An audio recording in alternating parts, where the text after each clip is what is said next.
this, but let's have a conversation now. Joining us via Zoom is Dr. Joseph Franz, who's the head Financial Stability Department of the Bank of Ghana. Thank you so much, sir, for your time. So what has actually necessitated this directive from the Bank of Ghana? Thank you very much. Like you rightly said, the Bank of Ghana from time to time has been, just as the Bank of Ghana sensitizes the public on their rights with respect to laws governing the forex transaction or financial transactions in general. The Bank of Ghana also cautions the public from time to time to not indulge in illegal activities or undertake activities by unscrupulous persons who want to, enrich themselves or flout the laws of the country. So yes, it's a continuous thing, sensitization for the public to know their rights or be cautioned against indulging in illegal activities. And I guess the question is, do you have adequate data on the number of financial institutions that have been authorized to deal in this market? And are you able to put out the data there, at least just to help the general public? Well, we have data. At least we license institutions to deal in foreign forex. So we have data on all institutions that we have licensed. All primary dealers in forex are licensed by the Bank of Ghana.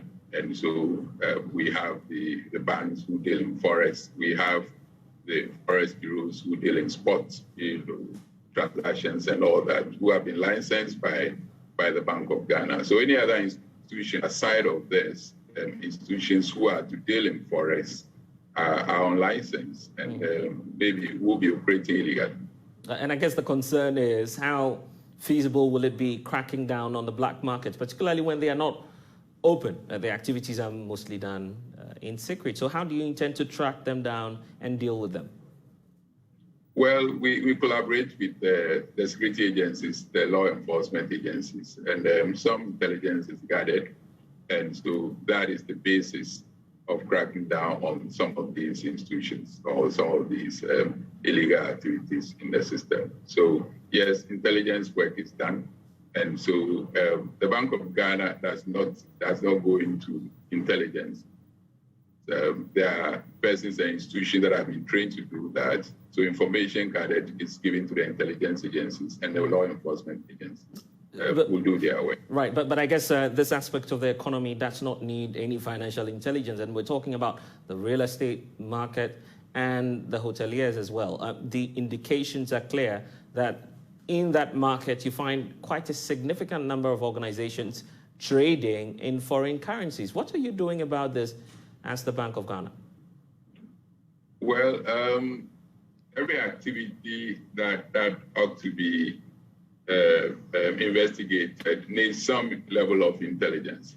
But back to your question, the hoteliers or the, if you like, the hospitality industry, some selected hospitality industries have been not licensed, but have been authorized by the Bank of Ghana to deal in forex. We have some mining institutions also who deal in forex or receive a lot of forex activity for convenience for them to deal in. So we have some selected institutions for expediency, for them to deal in forex.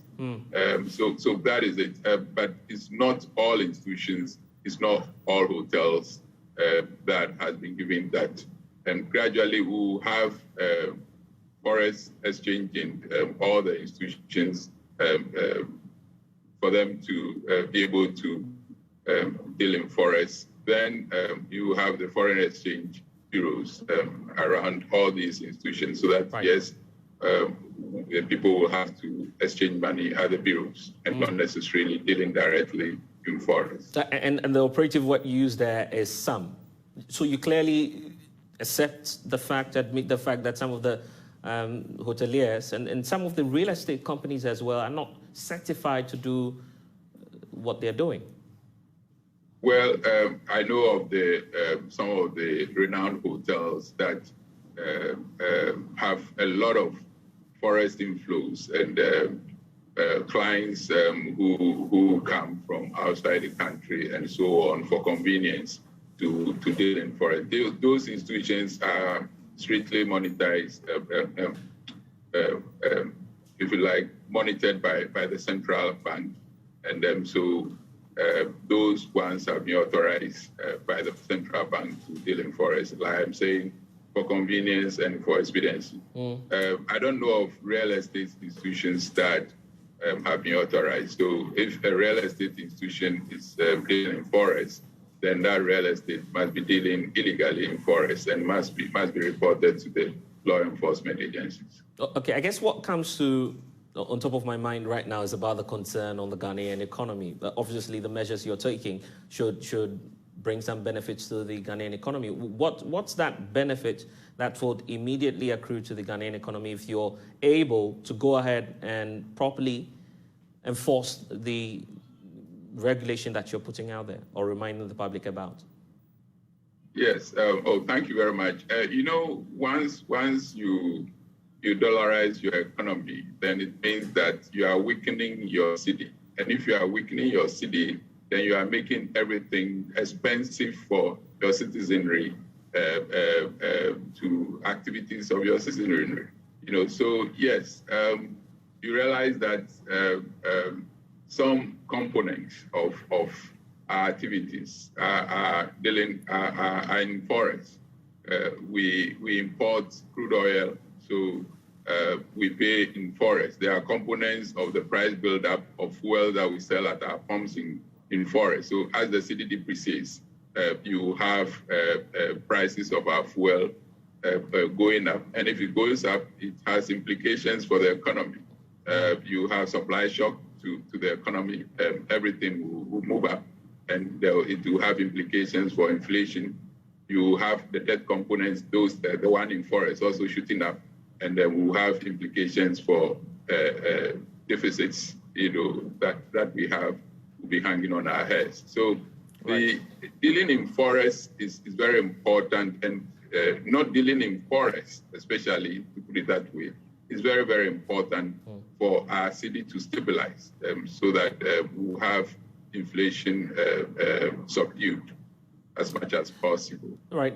Doc, I thought that would have been the last one, but obviously there's a concern about the timelines. Do you have timelines on when you intend to scale up the enforcement that you're reminding the public about? There are no timelines.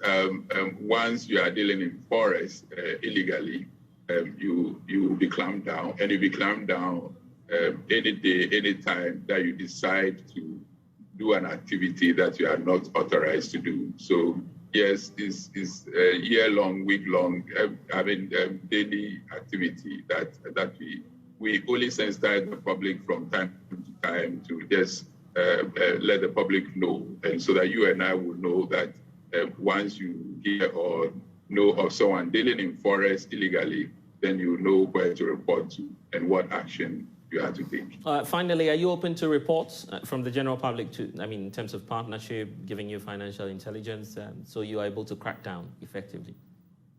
Yes, we have what we call our call center at the Financial Stability Department, complaints.office@gov.gov.gh. We also have WhatsApp numbers. If you permit me, I'll mention the WhatsApp numbers. Right. And so we have, you can call 0302-665005.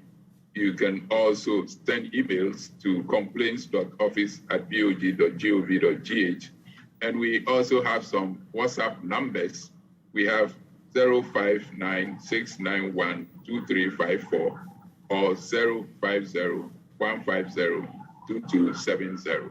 So these are the channels that you can use to reach the central bank for any complaints or for any form of report on someone operating illegally in forex.